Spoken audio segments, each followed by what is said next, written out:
Thanks, Zach and Anthony, for that really great shipper update. We're going to be bringing on Mitch Luciano from Trailerbridge and TB Nation next. And he's a pretty familiar face if you watch What the Truck. They always show up in droves, always got to support Dooner and the Dude. But Mitch, this is your first time on FreightWaves Now, so welcome, TB Nation. Thanks for joining us today. We're really, really glad to have you. Thank you for having me, you guys. I'm glad to be here.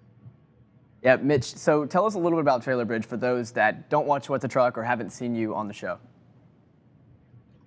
Trailerbridge is I like to call it a light asset-based logistics company now, but with our assets, we serve Puerto Rico and the Dominican Republic and the Virgin Islands. And then we also have several locations around the U.S.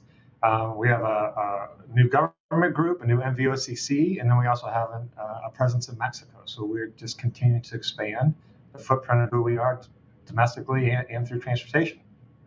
Mitch, talk to me about what went into the decision to choose the Dominican Republic and Puerto Rico and the Virgin Islands. Why are you working in those areas?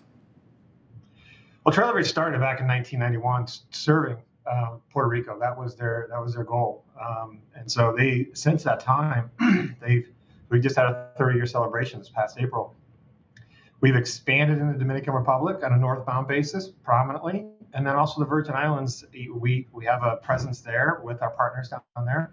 And so we're the only carrier in the Dominican with a 53-foot container. And it's really helped out our clients in providing them the services they need.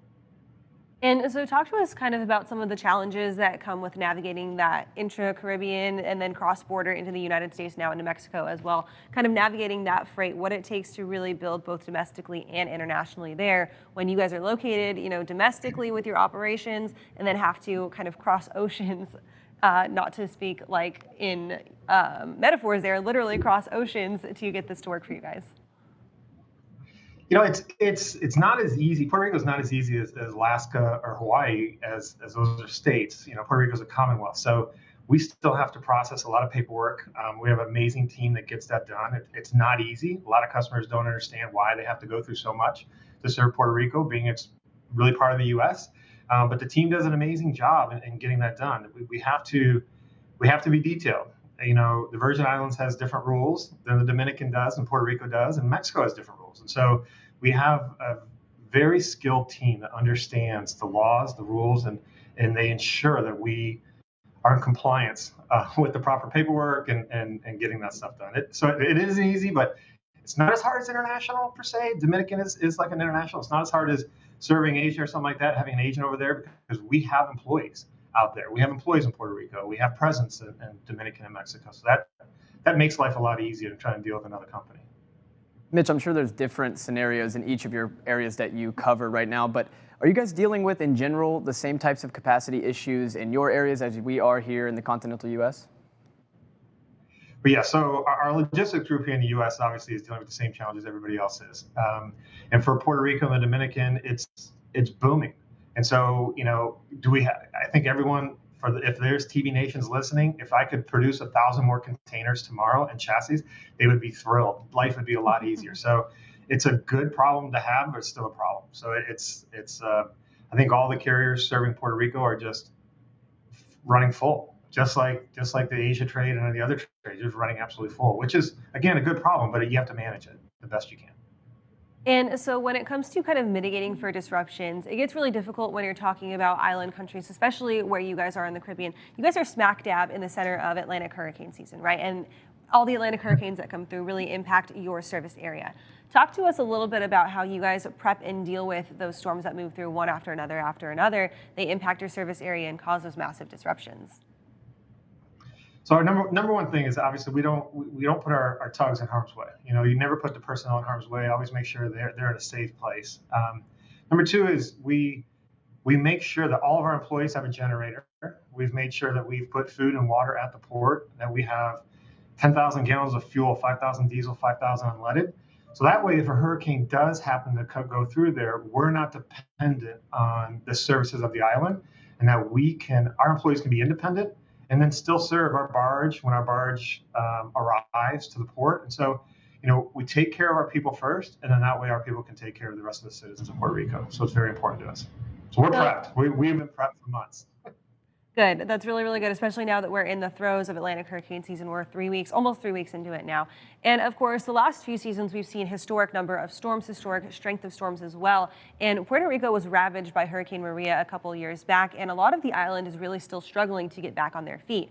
Did you guys see any significant impact from that storm, or have you guys been involved in any of the recovery efforts on that island?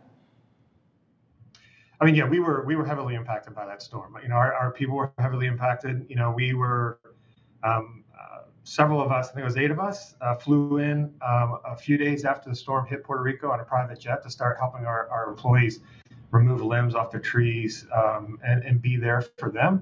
It was interesting because it was tough to find a place to stay. Luckily, one of Jacob down there had a second home that we were able to stay in and kind of all crash on the floor or a bed if we can find one. But the island, it was devastating. I mean, you drove through it. It brought you to tears. Several of our employees here in Jacksonville are from Puerto Rico. And so making sure that we were able to get supplies to their families as well was really important to us. And so it looks a lot different now than it did back then. But at the same time, there's still a lot more that needs to be done. A fraction of the money that's been allocated for Puerto Rico has actually been spent. And so until that money starts getting released, there's not a whole lot that can happen. Mitch, I know that Puerto Rico they were delayed on their stimulus checks. It took many more months after Americans got theirs here in the continental U.S. But have you seen has the domestic demand in Puerto Rico been very strong for goods the same way it has been in the U.S. given they've had some stimulus money? Yeah, it's been huge. I mean, as I said, we've been sailing at 100%, and so if we could sail at 130%, we would. And so the demand down there for consumer goods has been very big right now. And so looking forward to the future towards we're heading into that late summer, starting to get into that peak buying season. People are getting ready as far as it goes for holiday, already talking about buying ahead of holiday season. What do you see the trends going forward when it comes to what to expect for the rest of the year? Well, I think that, for even the U.S. or the Caribbean, I think that a lot of the spending for consumer goods was people not going on vacation or going out to eat for dinner. But now they're starting to see the island open up. The restaurants in Puerto Rico at 75%. I live in Jacksonville, Florida. We've been pretty much open for several months now. I think you're going to start to see people spending more money on vacations and going out to eat and doing those kind of things. So I think we'll still see a demand. I don't know that it will peak like it typically would. I don't think we're going to see some 50% growth over current numbers. I think it'll remain maybe a little bit higher, but it'll remain relatively flat because people are going to spend money on other areas.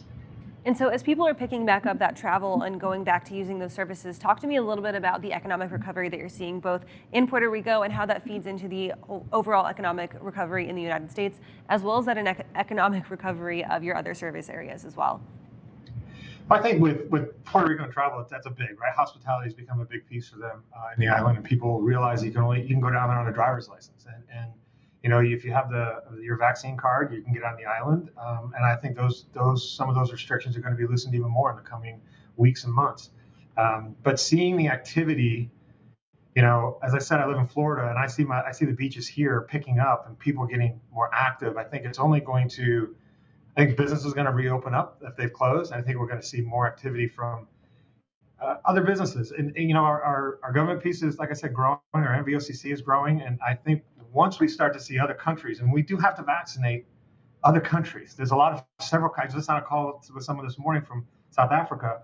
We have to do a better job as the United States and other countries to support vaccinations to get the world back open. And when the world opens back up, I think you'll start to see more activity there. Yeah, Mitch, I think you're dead on with that. We just saw the plan from Biden. He's going to be trying to distribute 500 million vaccines in the coming months to other countries. Mitch, we got about a minute here. I want to ask you one last question. This is just about capacity and carrier segmentation in your coverage areas. In the U.S., it is a highly segmented market. The vast majority of the capacity is owned by people with less than 5 trucks. Is it the same there? Is it a very disparate and segmented market in your coverage areas? I mean, absolutely. I mean, it's obviously there's over 200,000 trucking companies, and I'm with you. I thought the number was 6 trucks or less was the majority of the people. So it's 5 trucks or less, and it makes a big difference. And one of the things that we've done well is communicate with these smaller trucking companies, so we can help them now, and then we'll help them when it slows down, because eventually it will slow down, and then we'll be there for them because they were here for us. And so I think that's a big element of the future. Don't try to take too much advantage of the situation now, because you're going to need these carriers down the road. And so it's been a big piece, is communicating and trusting each other. 100%. You said it best right there, Mitch. Thank you so much for joining us this morning on FreightWaves Now. Always great to have you up on our airwaves, just in general for FreightWaves too.